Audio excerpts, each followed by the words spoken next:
What's up, old school homies? Today I want to mourn the loss of Doug Pierce. I made a video about Doug not too long ago, just talking about how he's a guide to me and that he's really special to my development as a rock collector. But it was definitely a lot more than that. And me and Doug were on such a mental level of understanding each other over many years that I felt maybe I could have helped him even more. He never tried to be a burden to me, but I could connect with his thoughts, and he could connect to a lot of my problems that I had. And if I was feeling really upset, I would drive over to his shop, even if it was like in the middle of the night. He used to actually live inside of the shop. He had his own house towards the end. And he actually had epilepsy, so he had seizures all the time. And I've hung out with him and seen plenty of seizures. And they can be very scary. Like, not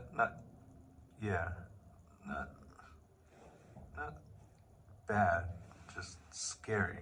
Like, just scary.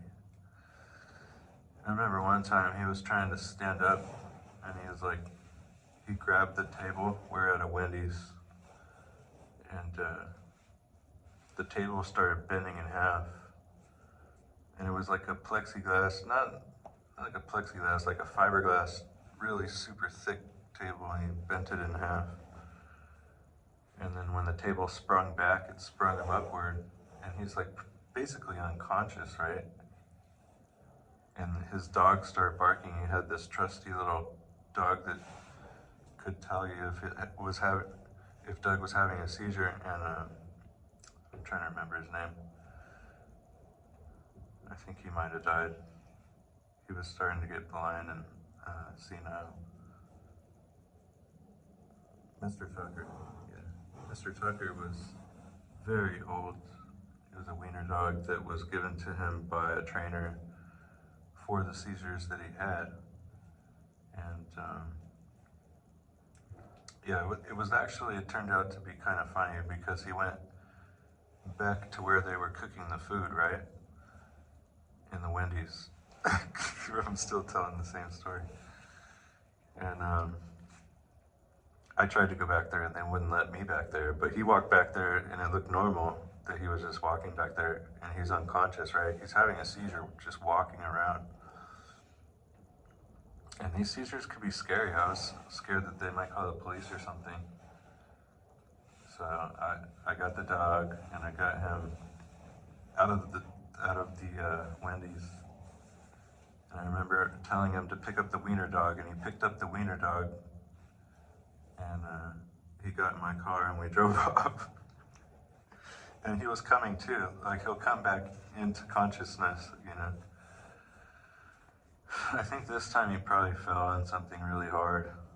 There's rocks everywhere, sharp rocks and stuff too. And it's like, man, I think he probably fell on something. I don't know what happened. But those seizures are bad. We would try to get him to sit down if he was ever having one. He wasn't able to drive a car. It's very sad, these seizures that he had. And he was just diligent to keep working throughout his life through these seizures that he had almost every day. And it was crazy, man. It was totally crazy. Throughout it all, he always maintained a really positive spirit and was able to help me with my problems. However he was able to do that. He could juggle a lot of things. He always paid all his bills. He was really cool. He was a good dude. His dad just barely died at around 93, probably 2 or 3 years ago. And he was a really nice guy.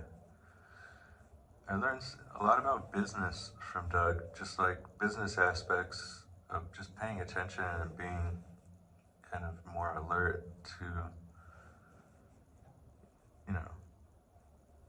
business. And I never really had a friend like that. No one that had a hustle quite like Doug. And it was so fun to watch. I would just go to his shop and watch him sell people stuff and just be amazed at all the knowledge. And I would just sit there and listen to him talk. It was fun to just listen to him talk. Just watching him try to sell something, I would learn everything. So I didn't really want to leave, and I was just kind of standing around being that guy. But we were just friends after a while, you know, like me and him didn't really care about rocks that much after what? He rock collected for over 30 years. And of course I love rock collecting still and everything, but yeah, I've only rock collected with Doug maybe twice. One time it was dark. I gave him a cell phone light or something. I stayed in the dark. Another time I think we went and he just kind of sat down. He didn't even feel like rock collecting. Doug was so cool, man.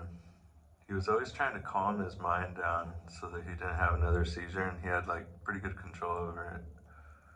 Over time, he would just be like mellow, mellow. He would make like animal noises, all kinds of shit, dude. He was so cool.